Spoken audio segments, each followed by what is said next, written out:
Кейинги сөз депутат Карамушкина Ирина Юрьевна. Спасибо. Уважаемые депутаты, я считаю, что сегодня отличный показательный урок для всех тех, кто еще мечтает разжиться за счет кредитов, либо за счет бюджетных средств. К сожалению, рано или поздно получается, что авария все равно бы случилась, так как очень много недоработок.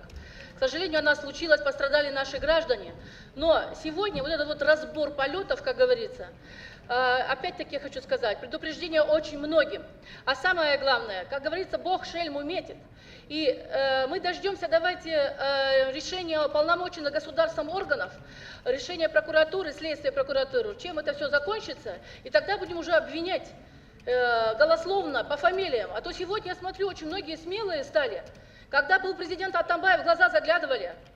А сейчас он не успел уйти, хотят успеть скорее за пятку укусить. Хотя бы за пятку укусить вслед. Это подло.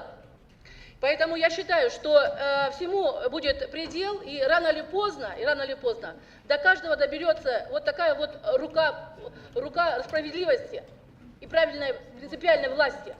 Теперь я хочу сказать следующее. Первая группа депутатов, в которой я выезжала, к сожалению, никого нет, я одна осталась.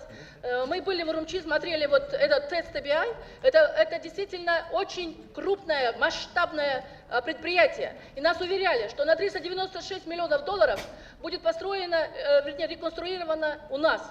И мы тогда говорили, что очень дорого, но нас все уверяли. Я уверяю, что и президента тоже уговорили. Кто-то, значит, эти документы по ТЭЦ ему предлагали, и он подписал этот документ. Потому что помните, как он искренне верил, что действительно Кыргызстан в Бишкеке будет построена, модернизированная, согласно всем мировым стандартам ТЭЦ. Он как ребенок тоже радовался. Я уверена, что ни копейки из этих 396 миллионов в его карман не ушло. А вот кто это сделал, на каком этапе? А самое главное, у меня вопрос. Китайское предприятие... Он секунд, Кош первый. Тён Рахман. Вот, кто принимал? Кто видел, что недоработки есть? Кто промолчал? Кто это все прикрыл? Вот кого нужно спрашивать. На какие средства и как сделали? Полностью ли все средства были вложены? Вот здесь нужно спрашивать и искать виновных.